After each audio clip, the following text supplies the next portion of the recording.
Números, capítulo 21. O rei cananeu de Arade, que governava no Neguebe, soube que Israel estava avançando pela estrada de Atarim. Ele atacou Israel e fez alguns prisioneiros. Israel fez um voto ao Eterno: se entregares esse povo em nossas mãos, destruiremos suas cidades e apresentaremos as ruínas a ti como santa destruição. O Eterno ouviu a oração de Israel e entregou os cananeus nas mãos deles. Eles destruíram os inimigos e suas cidades, uma santa destruição. Deram ao lugar o nome de Ormá, santa destruição. Eles partiram do Monte Hor pela estrada do Mar Vermelho, fazendo um desvio ao redor do território de Edom. Mas o povo ficou impaciente e irritadiço durante a jornada e começou a reclamar contra Deus e contra Moisés. Por que vocês nos arrastaram do Egito para morrer neste lugar abandonado? Não há comida decente nem água. Não temos mais estômago para suportar essa situação. Por causa da reclamação, o Eterno enviou serpentes venenosas. Elas morderam o povo e muitos morreram. Os israelitas disseram a Moisés: pecamos ao murmurar contra o Eterno e contra você. Ore ao Eterno e peça que ele tire estas serpentes daqui. Moisés orou pelo povo e o Eterno disse a Moisés: faça uma serpente e coloque-a no alto de um poste. Aquele que for mordido e olhar para essa serpente, viverá. Assim, Moisés fez uma serpente de bronze flamejante e a prendeu no topo de um poste. Qualquer pessoa que fosse mordida por uma serpente e em seguida olhasse para a serpente de bronze, sobrevivia à mordida. O povo de Israel partiu e acampou em Obote. Eles deixaram Obote e acamparam em Ije-Abarim, no deserto defronte de Moabe, a leste. Eles partiram dali e armaram suas tendas no vale de Zered. O acampamento seguinte foi à margem do rio Arnon, que marca a fronteira entre o território dos amorreus e Moabe. O livro das guerras do Eterno faz referência a esse lugar. Vaebe, em Sufá, os vales de Arnon, pelas ravinas dos vales que levam à vila de Ar e que chegam até a fronteira de Moabe. Dali, prosseguiram para Beer, o poço, onde o Eterno disse a Moisés: reúna o povo, que vou dar água a eles. Foi ali que Israel cantou este cântico: faça brotar água, ó poço. Cantem o cântico do poço, o poço cavado pelos príncipes, cavado pelos líderes do povo, cavado com seus cetros e cajados.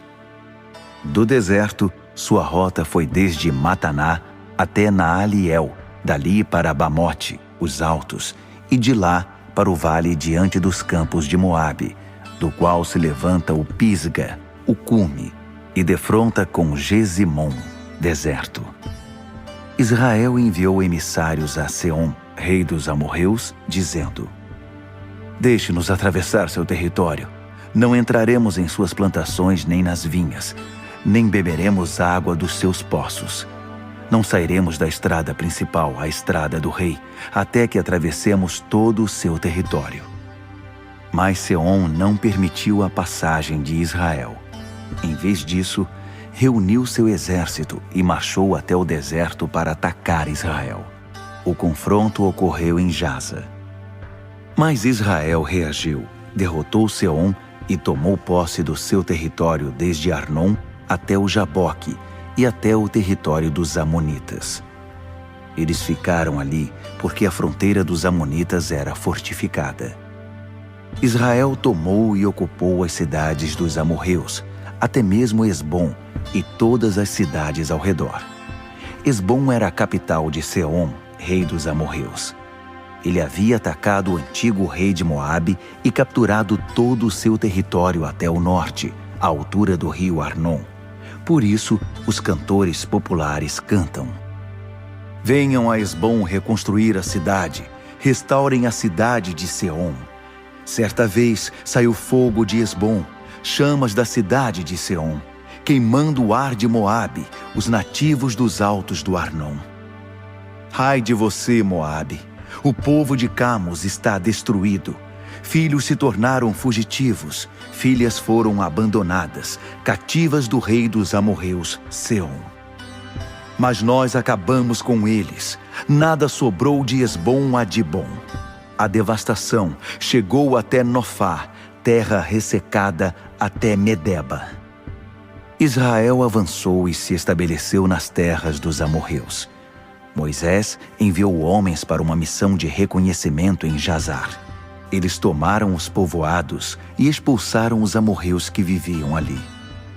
Em seguida rumaram para o norte pela estrada para Bazã. Og, rei de Bazã, marchou com todo o seu exército contra Moisés e se posicionou em Edrei.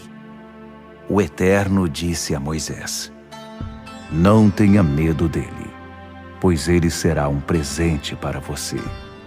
Ele e todo o seu povo e sua terra. Trate-o como tratou a Seom, rei dos amorreus que governava em Esbom. Assim Israel atacou, matando seus filhos e todo o povo, e não houve um único sobrevivente.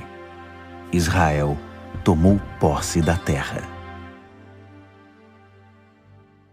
Números, capítulo 22. O povo de Israel continuou sua jornada e acampou nas campinas de Moabe, perto de Jericó, junto ao Jordão. Balaque, filho de Zippor, soube do que Israel havia feito aos amorreus. O povo de Moabe estava em pânico por causa de Israel, porque era muita gente. O terror tomou conta deles. Moabe falou aos líderes de Midian: Vejam, essa multidão vai devorar tudo que encontrar pela frente, como o boi devora o capim do pasto. Balaque, filho de Zippor, que era o rei de Moabe, enviou emissários a Balaão, filho de Beor, que vivia em Petor, às margens do rio Eufrates, sua terra natal. Os emissários de Balaque disseram: Veja, um povo saiu do Egito e eles estão por todo lado, quase à minha porta. Venha e amaldiçoe esse povo por mim, porque eu não posso com eles. Talvez assim eu consiga derrotá-los. Temos de atacá-los e expulsá-los da terra. Você tem uma reputação. Os que você abençoa são abençoados, e os que você amaldiçoa são amaldiçoados. Os líderes de Moabe e Midian se puseram a caminho, transportando de forma muito segura o dinheiro para pagar os encantamentos. Quando chegaram à casa de Balaão, transmitiram a mensagem de Balaque. Balaão disse: Passem a noite aqui. De manhã darei a vocês a resposta que o Eterno me der. Os líderes moabitas passaram a noite ali. Então o Eterno apareceu a Balaão e perguntou: Quem são os homens que estão aí com você? Balaão respondeu: Balaque, filho de Zippor, rei de Moabe, enviou-os com uma mensagem. Um povo que saiu do Egito está por todos os lugares. Venha e amaldiçoe-os por mim. Talvez assim eu consiga atacá-los e expulsá-los da região. Deus disse a Balaão: Não vá com eles, nem amaldiçoe aquele povo. Eles são um povo abençoado. Na manhã seguinte, Balaão se levantou e disse aos líderes de Balaque: Vão para casa, o Eterno não me deu permissão para ir com vocês. Os líderes moabitas partiram, voltaram a Balaque e disseram: Balaão se recusou a vir conosco. Balaque enviou outro grupo de líderes, mas distintos e de patentes mais elevadas. Eles disseram a Balaão: Balaque, filho de Zippor, diz: Por favor, não se recuse a vir a mim. Eu honrarei e recompensarei você generosamente. Qualquer coisa que você me disser, eu farei. Pago qualquer valor, mas venha e amaldiçoe esse povo. Balaão respondeu aos servos de Balaque: Mesmo que Balaque me desse sua casa repleta de prata e ouro, eu não seria capaz de desafiar as ordens do Eterno e fazer qualquer coisa, grande ou pequena. Mas passem comigo à noite, como fizeram os outros. Verei o que o Eterno me diz desta vez. Deus apareceu a Balaão naquela noite e disse: já que esses homens fizeram todo esse caminho para ver você, vá com eles, mas não faça absolutamente nada além do que eu disser. Balaão levantou-se de manhã, selou sua jumenta e partiu com os líderes de Moabe. Mas enquanto estavam a caminho, a ira de Deus se acendeu, e o anjo do Eterno se pôs no caminho para impedir a passagem. Balaão estava montado em sua jumenta, acompanhado de 2 escravos. Quando a jumenta viu o anjo bloqueando o caminho e brandindo sua espada, ela saiu da estrada e foi pelo campo. Balaão surrou a jumenta e a obrigou a retornar à estrada. Mas quando estavam passando por uma vinha, com muros de ambos os lados, a jumenta viu outra vez o anjo do Eterno bloqueando a passagem e se apertou contra o muro, prendendo o pé de Balaão, que bateu nela de novo. O anjo do Eterno bloqueou o caminho mais uma vez, agora numa passagem bem estreita. Não havia como passar, nem pela esquerda, nem pela direita. Ao ver o anjo, a jumenta de Balaão deitou-se debaixo dele. Balaão perdeu a paciência e surrou a jumenta com uma vara. Então o Eterno deu a capacidade de fala à jumenta. Ela disse a Balaão: o que foi que eu fiz a você, para que me batesse 3 vezes? Balaão disse: você está brincando comigo e me fazendo de bobo. Se eu tivesse uma espada a esta altura, eu já teria matado você. A jumenta disse a Balaão: não sou eu sua jumenta de confiança, que você cavalgou todos esses anos até hoje? Alguma vez fiz algo parecido? Fiz? Ele disse: não. Então o Eterno fez Balaão enxergar o que estava acontecendo. Ele viu o anjo do Eterno impedindo o caminho e brandindo uma espada. Balaão caiu ao chão, com o rosto em terra. O anjo do Eterno disse: por que você bateu na pobre jumenta 3 vezes? Vim aqui para bloquear seu caminho, porque você está se adiantando demais. A jumenta me viu e desviou de mim nas 3 ocasiões. Se ela não tivesse agido assim, a esta altura, eu já teria matado você, mas poupado a jumenta. Balaão disse ao anjo do Eterno: eu pequei. Não imaginava que você estava parado no caminho, impedindo minha passagem. Se você não se agrada do que estou fazendo, voltarei para casa. Mas o anjo do Eterno disse a Balaão: não, pode ir com eles, mas diga apenas o que eu ordenar. Absolutamente nada além disso.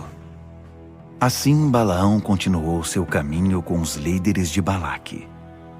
Quando Balaque foi informado de que Balaão estava vindo, foi ao encontro dele na cidade moabita que fica à margem do Arnon, no limite do seu território. Balaque disse a Balaão: não mandei um pedido de ajuda urgente para você? Por que não veio quando chamei? Você acha que não tenho dinheiro suficiente para recompensá-lo? Balaão disse a Balaque: bem, agora estou aqui, mas não posso dizer qualquer coisa, apenas as palavras que Deus me der, e de ninguém mais. Então Balaão acompanhou Balaque a Quiriate-Ruzote, cidade das ruas. Balaque abateu bois e ovelhas para oferecê-los a Balaão e aos líderes que estavam com ele. Ao alvorecer, Balaque levou Balaão a Bamote Baal, os altos de Baal, para que tivesse uma boa visão de parte do povo.